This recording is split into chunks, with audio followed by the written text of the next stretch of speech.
Hi, everyone who's joining us on YouTube Live. My name is Rebecca. I'm an educator at George Mason's Gunston Hall. We're going to get started with our Bill of Rights Day panel in just a few minutes. We want to make sure that everyone has a chance to jump on the stream, and we'll be with you very shortly.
Hi there. Welcome in or welcome again if you have been with us for the past few minutes. This is our Bill of Rights annual panel. We are celebrating the birthday of the Bill of Rights today. We'll get started officially in just a few minutes, but if you happen to be logged into YouTube and you have specific questions already for our panelists, please feel free to share them in the chat. That is should be on the right side of your screen. If you need another way to share questions with us today, you can also email them to historic@gunstonhall.org. We really look forward to getting started with our panel in just a few minutes.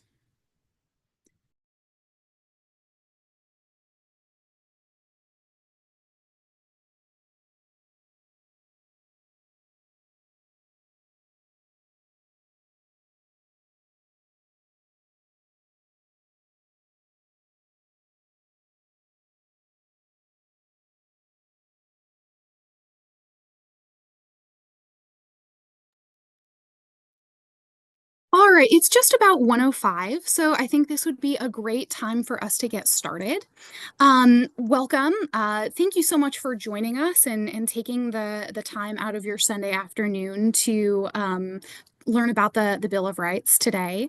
My name is Rebecca Hall. I'm an educator at George Mason's Gunston Hall.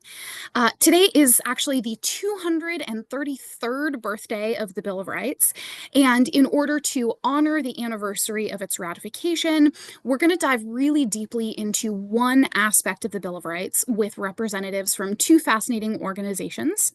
Throughout our program, you can share questions in the YouTube chat if you're logged into YouTube, or you can send questions to historic@gunstonhall.org. Here at Gunston Hall, we educate visitors about George Mason and his ideas. George Mason's work had a huge impact on the US Bill of Rights, and in fact, he was the person at the Constitutional Convention in the 1780s who pushed most strongly for a Bill of Rights to be written and included in the Constitution. In our program today, we, of course, don't have time to explore all of the ideas from the Bill of Rights. So we're just going to focus on one. We're going to focus on the right to assemble today.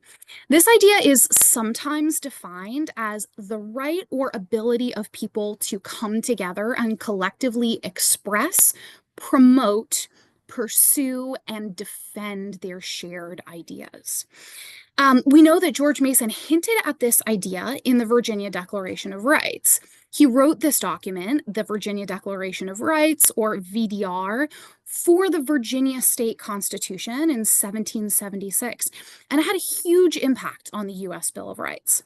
So that's just a little bit of context about George Mason and why we're hosting this event today.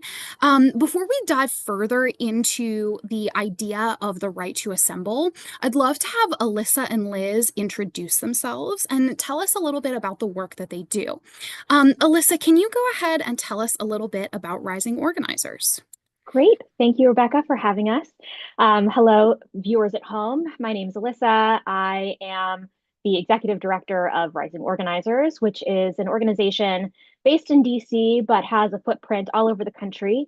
We invest in hyper-local democratic infrastructure, lowercase d, and make sure that everyday people like you, the people watching this at home, have the knowledge and the skills that they need to build local power and ensure that our government is most responsive to us. And in particular, we focus on training people on community organizing skills. And community organizing, as we'll get into, really relies on the First Amendment in this country to fight for a more just democracy for all of us. So thank you for being here, and I'm excited to share our work with all of you. Fabulous. Thank you so much, Elyssa. Liz, can you tell us a little bit about HeadCount? Yeah, absolutely. And thank you so much for having me as well. Hi, y'all. My name is Liz. I am one of the DC team leaders for HeadCount.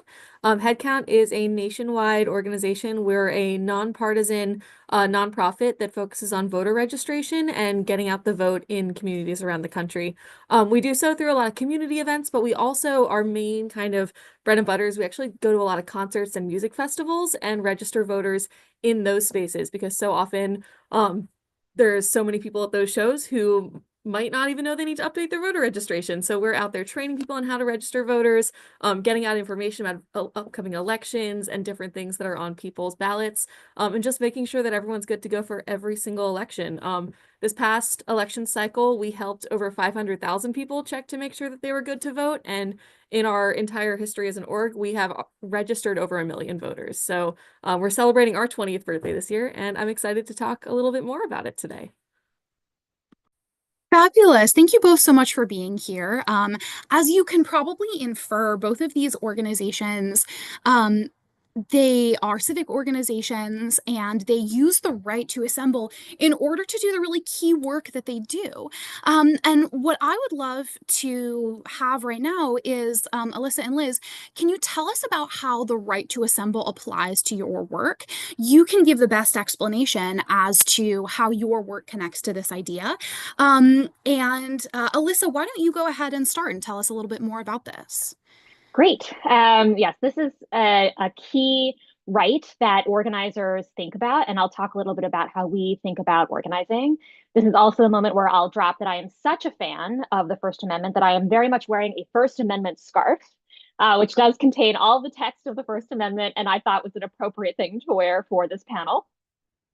One of the things about, so community organizing is about bringing everyday people together to advocate for the things that they need in their community, whether that is a stronger democracy, filling in potholes, dealing with a local power plant, making schools more robust, anything that local communities want to work on. Organizing is a key tool to ensuring that our government is responsive to us, the people, and our everyday needs. And there are many ways that we do that work. But one of them, the most common thing that people think about when they think about organizing, is they often think about protesting. Protesting, of course, utilizes the right to assemble to ensure that we are operating within and protected by the First Amendment. Organizing is about, among other things, ensuring that the people are able to show that they care about a particular issue, that they are serious about it, that they are coming together to fight for something. And of course, a key part of coming together means that you have to assemble. Of course, the most visible type of that is going to be a protest. But of course, the right to assemble is one that is not restricted to those kinds of public protests.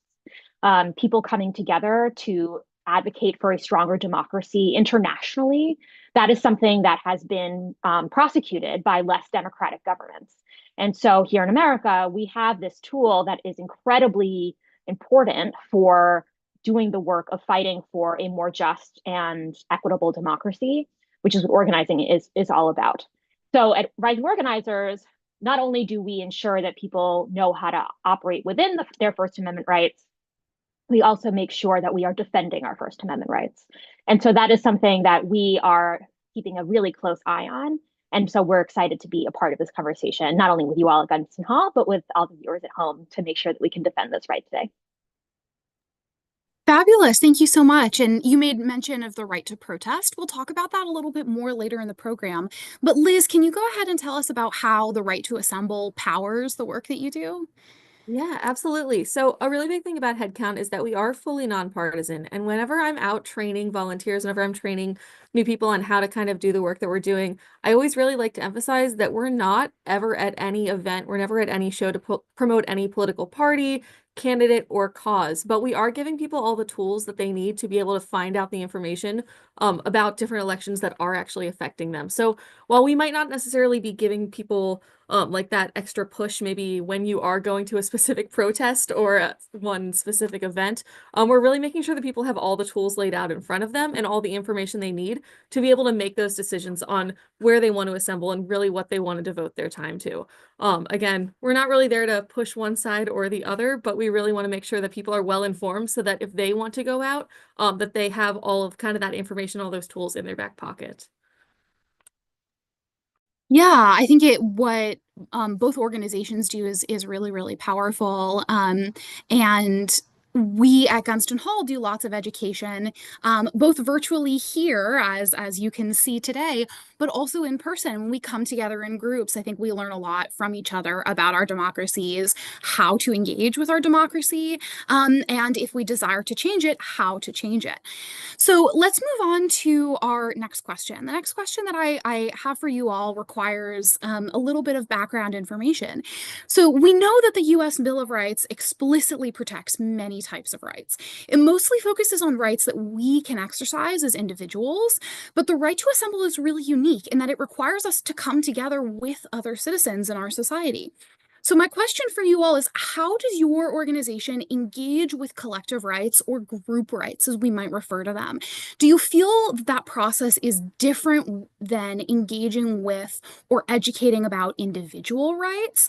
And I'm thinking about the fact that, when we exercise our right to vote or we exercise the right to free speech, we can do either of those things as individuals, but the right to assemble requires that we come together. Elyssa, if you're ready to talk more about this, I will pass over to you. Yeah, that's such a powerful framing, Rebecca, because one of the first things that we teach in our organizing trainings is that the power of organizing, much like the way that you're framing the power of the right to assemble, is that you can't do it by yourself. It requires you to do it with other people. There are many things, many aspects of our democracy that are absolutely things you can do by yourself or that are in some ways individualized. You can always petition the government by yourself. You can always show up to a city council meeting and speak to your issue. But you will be far more powerful if you are doing that in conjunction with your neighbors and your community and others who share your concerns. And so that framing is shockingly uncanny. That is very much the way that we think about our work, and how one of the things that we encourage for the folks that we train is to get outside of their silos, to speak with people in their community that they may or may not agree with, but because they are in community with each other, they may have a shared set of interests. And so the right to assemble, the necessity to assemble, as you framed it, is something that's really core to organizing work. And of course, as people who are teaching people how they can get their start in community organizing, that is something that is very central to the way that we think about our jobs.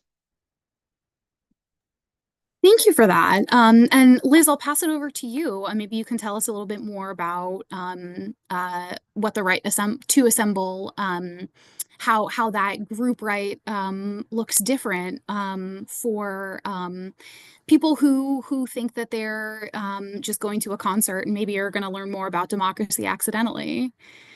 Yeah, I mean, kind of Alyssa, exactly what you were touching on. Just like the power of being in a group is so important. Even going down, kind of stepping outside of this, like even when I'm training volunteers, like having two volunteers work together is going to be so much more powerful than having a single person. And I think that that kind of amplifies to this larger idea of kind of assembling as a massive group. I have a lot of different initiatives that we do within HeadCount. One of my favorites and one that I'm very closely connected to is our Vote with Pride initiative, where we try to get out a lot of information about different things that could be on the ballot that might be affecting LGBTQIA plus individuals. And we find that when we're at a Pride festival, when we're at some kind of Pride event where there is this large assembly of people, that is such a more powerful way of getting that specific targeted information out. We can throw all the information we want at people, but when you can really kind of focus in on what folks are passionate about and what really affects them, it's so much more powerful. I think that's a fantastic example. And I'm sure, Alyssa, that you have worked with a lot of folks who have similar passions and have used that passion as fuel to bring their communities together. I would love to move on to another question that we here at Gunston Hall were really, really excited to hear your answers about. What do you find powerful about engaging with collective action in the present moment? Can you tell us about work that you're doing in the present moment and how that empowers you and fuels your work? Yeah, so the Rights Organizers does not take specific policy positions. We believe that the people that we're training who are really on the ground are the people who are best suited to determine what is best for their communities. And so we really think of ourselves as a democracy capacity building organization. I say that because one of the only issues that we are specific about is about First Amendment rights. And this is a moment in which our First Amendment rights are under threat in many different directions. And I appreciate the opportunity to talk about this because it's a bipartisan problem. It's really something that is impacting organizers and activists across the country. We rely on collective action coming together to fight for one specific goal as a group of people is the story of America. That is the story of the civil rights movement. It is the story of women's right to vote. It is the story of every movement that has moved forward our democracy, not just in terms of voting rights, but also things like the Americans with Disabilities Movement Act, led by the Americans with Disabilities Movement. These were opportunities where people who were directly impacted by the laws of this country came together to fight for the things that mattered most to them. And that required collective action, that required a long timeline, and that required having the First Amendment and figuring out where it is that they, even though sometimes their First Amendment rights would be suppressed, that is also part of the story of America. And so collective action is an incredibly core part of how historically we have built a stronger democracy in this country.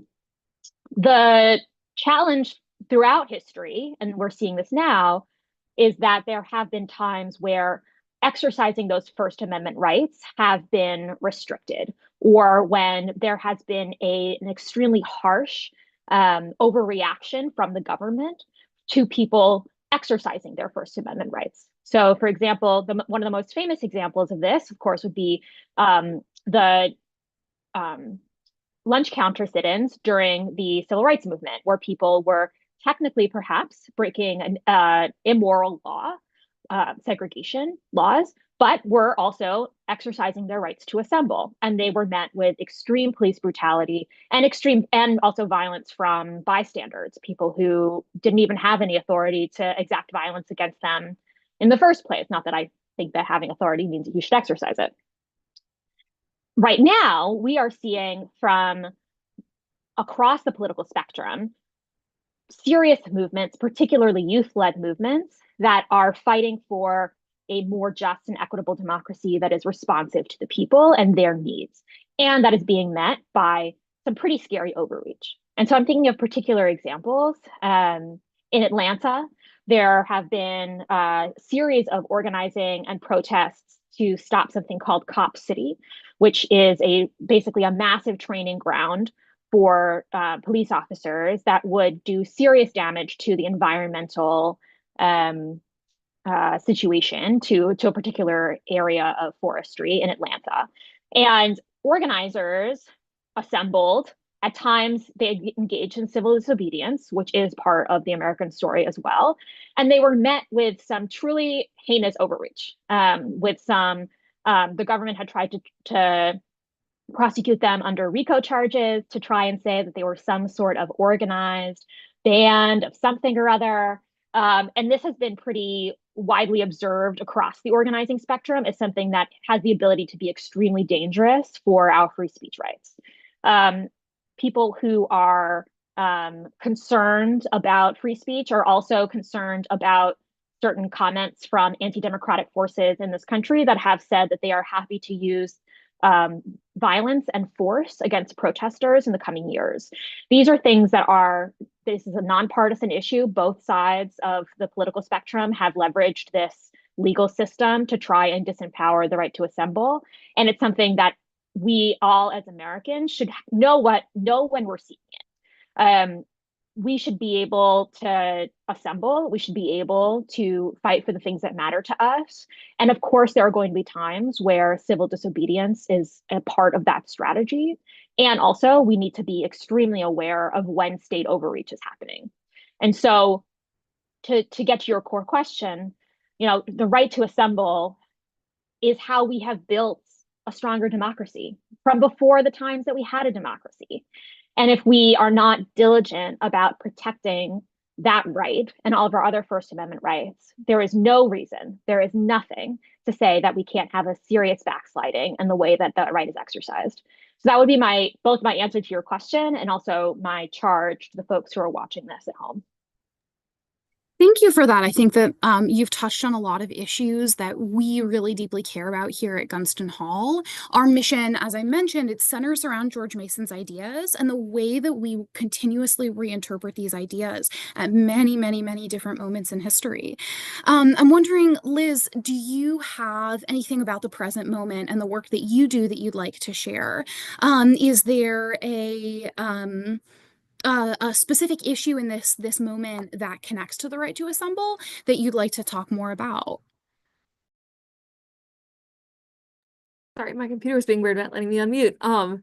Yeah, I mean, right now we are in a very kind of strange period within HeadCount, which is that, like for the past couple of years, we have been going so crazy, like doing a million events. It feels like just getting ready for the past November election. So right now we're in a really great period of time where we kind of get to regroup, see what worked, and see what we want to do going forward. So while we don't necessarily have any major insights yet, we are looking at just all the data we've collected from the past couple of years, what has been successful, what avenues we can continue to do the work in that bring back really great results, and then moving forward from there. Elyssa, you had such a fantastic answer to this question. I feel like I can't even touch what you said because it was incredible. But yeah, so we're really just in a really exciting period of just figuring out what comes next, because although we do vote for the president every 4 years, there's so many other local elections, so many state elections that happen in these years in between, and they can affect people's daily lives in just as big a way. So we're really looking at how we're going to kind of focus in on those in these coming years. Yeah, one of the things that so Gunston Hall is in Virginia, and we vote for our governor kind of on off years compared to when the presidential elections happen. I wonder, Liz, are there any upcoming elections kind of in the next 12 months that you folks think you're going to be really focused on? I know that your experience is really centered around DC, but I'm wondering if there are other key elections where you really want to get out the vote anywhere else in the United States in the next year.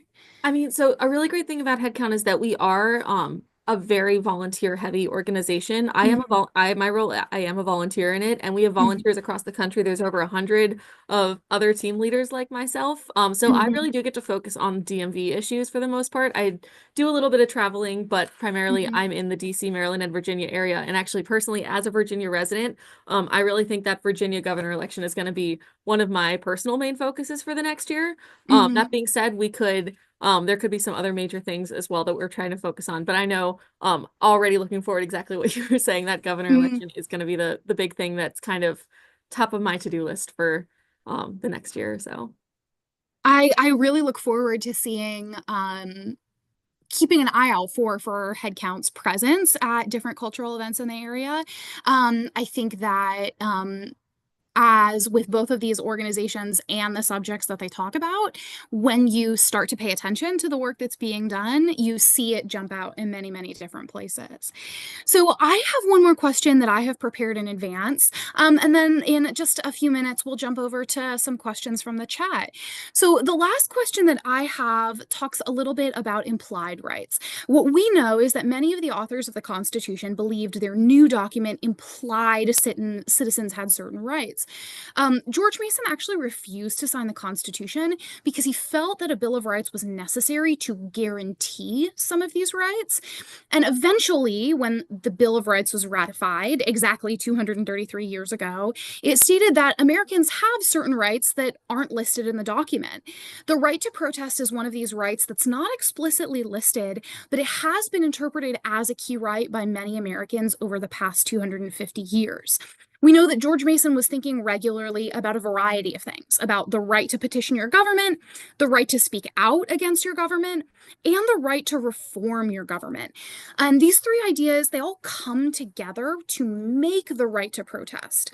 We know there are very few constitutions around the world which guarantee all three of these rights to their citizens, and therefore very few constitutions that really commit to a right to protest, either explicit or implied.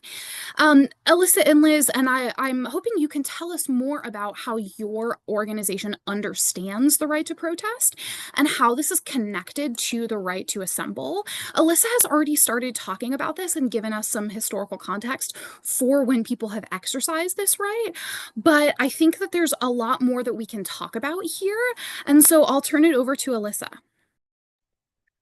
Great. So this is where I will offer that I am not a lawyer. I am just a girl with a First Amendment scarf, which I think probably tells everyone a lot about me.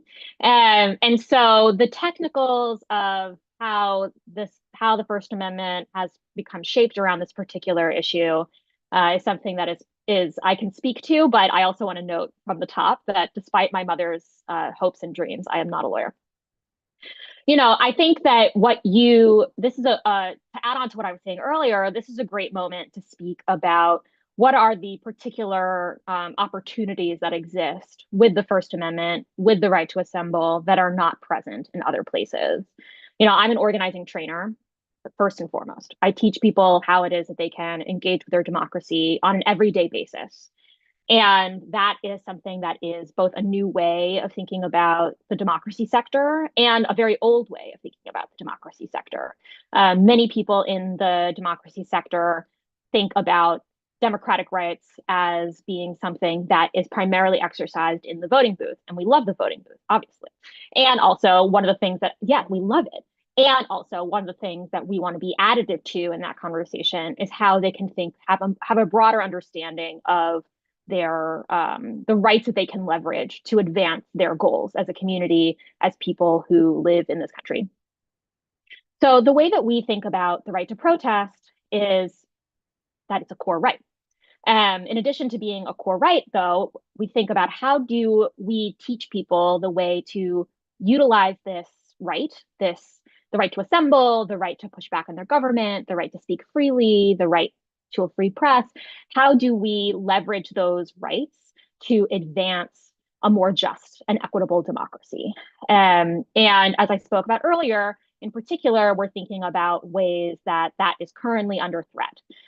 Across the country, we have seen everything from threats to protesters' rights to bans on people wearing masks because people want to have more tools to identify protesters and prosecute them for exercising their rights.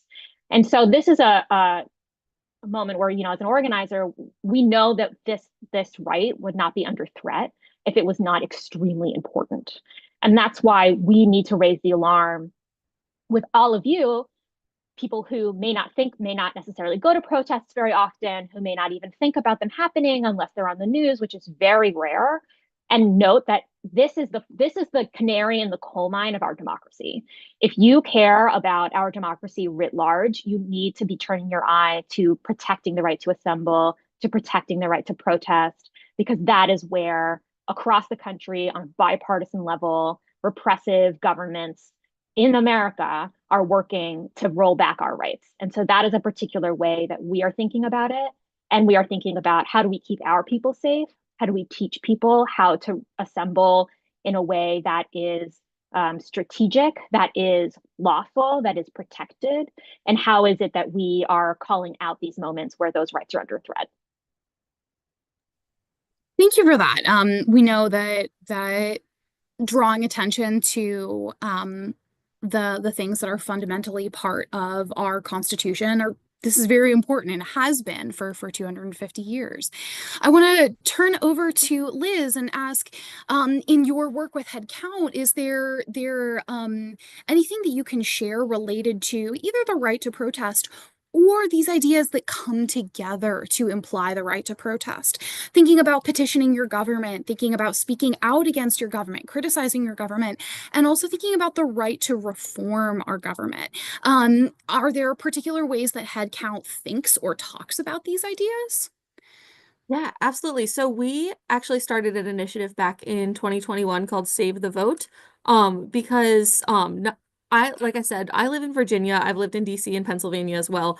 But every single state kind of has different rules when it comes to voting.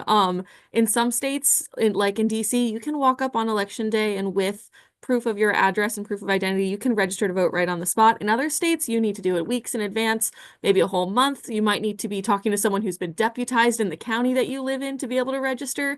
And it can be really difficult. It can be preventative for people to vote. So this campaign that we did start in 2021 really pushed people who were engaging with us, whether it was at a community event, at a Pride Fest, at a concert or a music festival, to have the ability to actually reach out to their lawmakers and people from their state to ask them what they were doing to make voting easier and to encourage them to really make it as fair and as just a process as possible. While it might not be assembling in one single space, we really tried to use that kind of internet access of folks to kind of be able to do it in a more virtual way, just because it is kind of hard to assemble everyone from across the country. But digitally organizing people that way was really, really effective.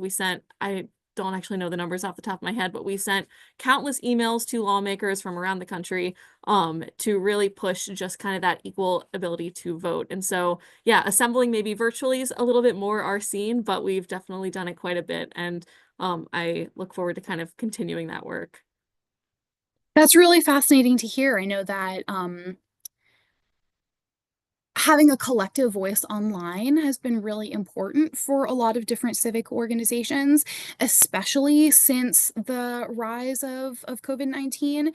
And it's been really fascinating to see how HeadCount and other organizations have embraced all of the tools at their disposal in order to really emphasize the fact that we care deeply about all of these rights.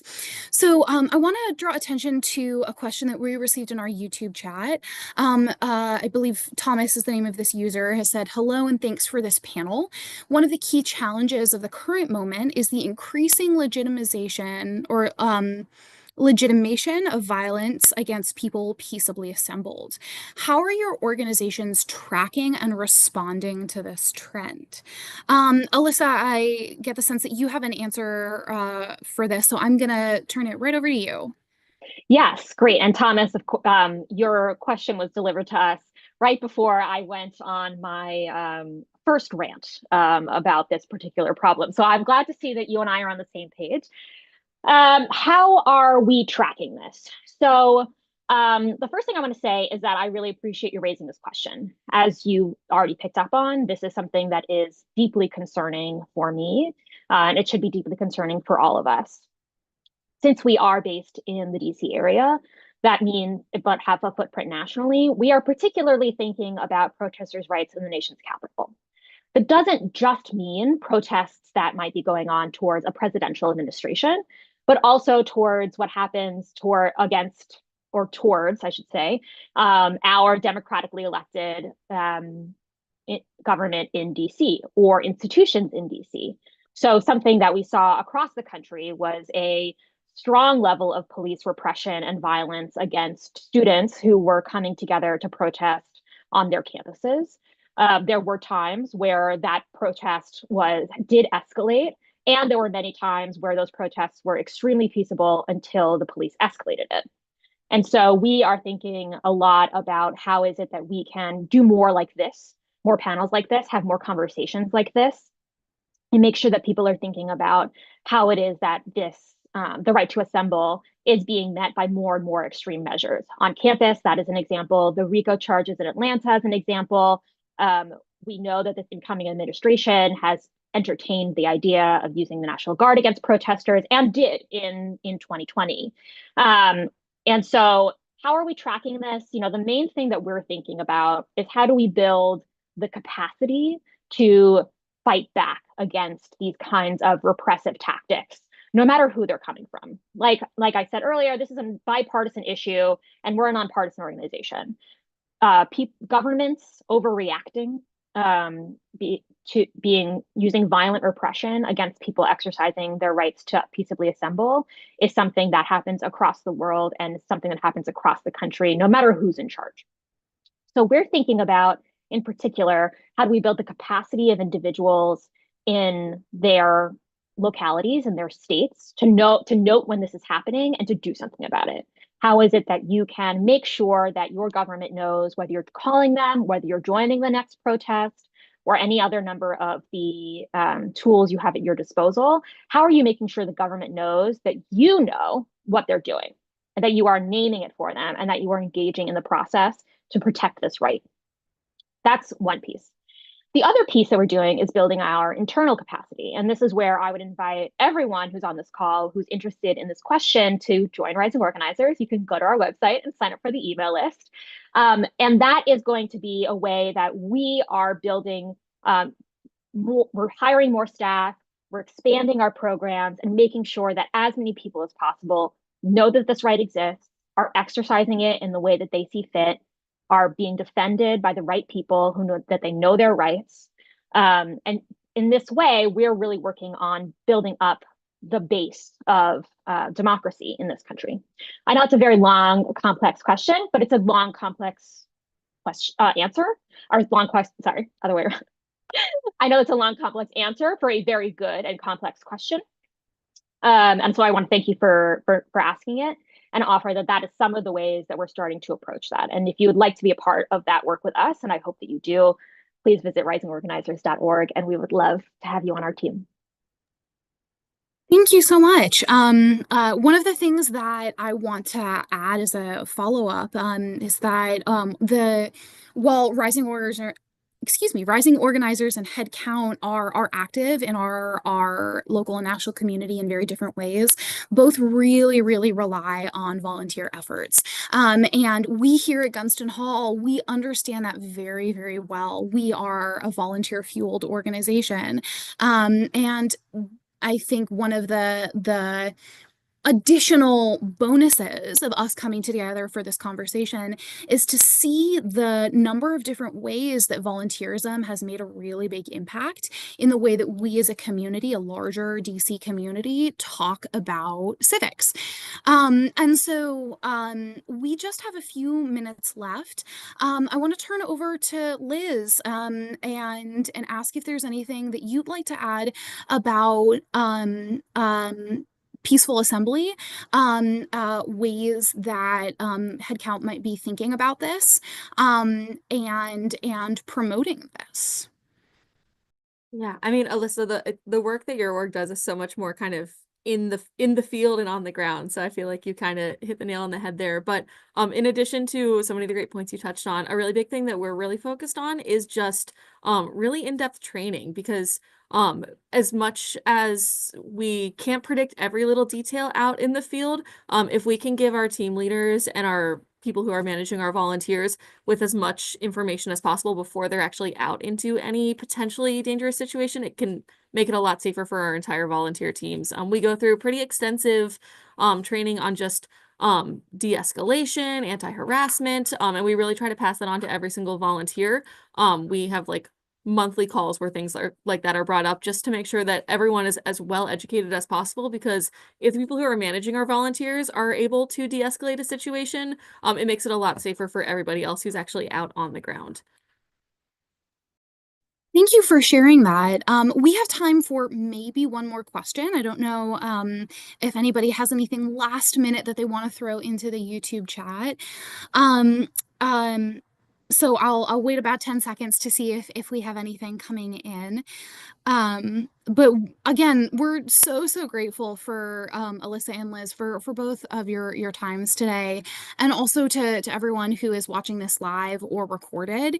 The fact that we have been able to bring George Mason's ideas into the modern moment is only through the support of, again, all of our volunteers and the people who we collaborate with in our community. So thank you again to Rising Organizers and to HeadCount. I think that we are going to wrap up here today. I want to provide a little bit more information about upcoming events at Gunston Hall that you might be interested in. We have another virtual event that we run in the wintertime. Our History in the Kitchen program is a program that is 45 minutes. It's virtual. It's the second Saturday in January, February, and March, and it starts at 10:30 a.m. We explore 18th century recipes and the history that surrounds them. It's a complimentary program, but if you would like to take a look at the recipe in advance and stock your kitchen so you can cook along with us, this is a great opportunity to do so. We will have in our YouTube chat in just a moment a link to our events page where there's more information. I also want to draw attention to an event that we have coming up in about 6 months. Our Declaration Day commemorates the 249th anniversary of the Virginia Declaration of Rights, which for us, we really believe this is the document where all of this stuff starts. This event is going to be June 12th and 13th, 2025. It will include a naturalization ceremony for new citizens, live music, theater performances, tours of our historic house, and also hands-on activities. This is a complimentary program, and we would love to see you at either a History in the Kitchen, Declaration Day, or any other Gunston Hall program. I'm going to turn it over to Elyssa real quick, who's going to tell us more about Rising Organizers' upcoming programs. Great. Thank you, Rebecca.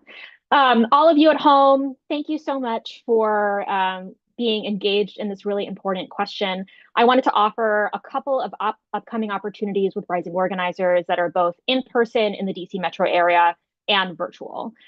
We have an in-person Organizing 101 training. The space was just confirmed this morning, so it will be on the website right after this call. If you go to our website and you visit our programs and then click on public programs, you will see it there. We also have a virtual run of that training. I don't have the date set for that yet, but again, please sign up for our email list and we will make sure that you have access to that training. And finally, for people who are in the DC area, we do have an intensive community organizing fellowship. That is an opportunity to really dig in on how it is that we can exercise and protect rights just like this one and fight for a more just democracy. So I want to make sure that everyone who is interested in this topic knows that those resources are entirely free and available to you. And please, we look forward to having you part of the movement with us. Liz, is there anything else that you'd like to add as we wrap up?